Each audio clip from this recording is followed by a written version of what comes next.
Story 1 of 3. King Charles III's US visit highlights contrasts in reception and colonial legacy debates. King Charles III's US visit highlights contrasts in reception and colonial legacy debates. Here's what every outlet agrees on. King Charles III attended a wreath-laying ceremony at the World Trade Center Memorial in New York City on April 29, 2026, to honor 9/11 victims. New York City Mayor Zoran Mamdani publicly stated he would encourage King Charles to return the Koh-i-Noor diamond if they met privately, referencing its colonial acquisition from 10-year-old Maharaja Duleep Singh in 1849. King Charles delivered a speech to a joint session of the US Congress on April 28, 2026, becoming the second British monarch to do so after Queen Elizabeth II in 1991. King Charles and Queen Camilla were hosted by President Donald Trump at a state dinner in Washington, D.C., where gold-encrusted plates were used to serve spring-herbed ravioli and Parmesan emulsion. The Koh-i-Noor diamond, 106 carats, is currently set in the Queen Mother's crown and displayed in the Tower of London, with ownership disputes dating back to its acquisition by Queen Victoria. But not all outlets told the same story. The Guardian reports King Charles and Mamdani appeared to strike up something of a bond during a short conversation at the 9/11 ceremony, while ABC does not mention this interaction. The Guardian states the royal family made a reported £12 million payment to Virginia Giuffre, while ABC does not specify the amount or source of this claim.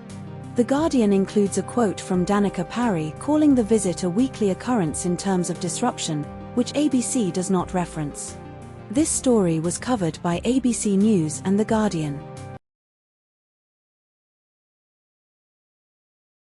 Story 2 of 3.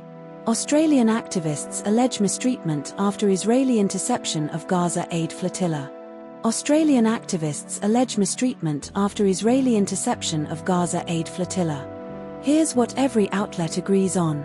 3 Australian activists, Ethan Floyd, Neva Connor, and Zach Schofield, were released in Crete after being intercepted by Israeli forces on May 1, 2026, as part of the global Sumud flotilla. The flotilla consisted of 22 vessels intercepted off the coast of Crete on May 1, 2026, en route from Italy to Gaza. Zach Schofield and 2 other Australians were hospitalized in Siscia, Crete, after release, with Schofield alleging mistreatment during detention.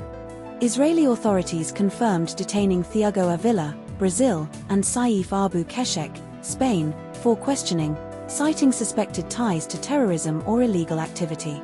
The Australian Department of Foreign Affairs and Trade, DFAT, stated consular staff were assisting detained Australians in Crete and urged Australians not to join flotillas due to risks. But not all outlets told the same story. The Guardian reports Schofield witnessed a man shot in the leg and back with a rubber bullet, while the ABC does not mention this specific incident.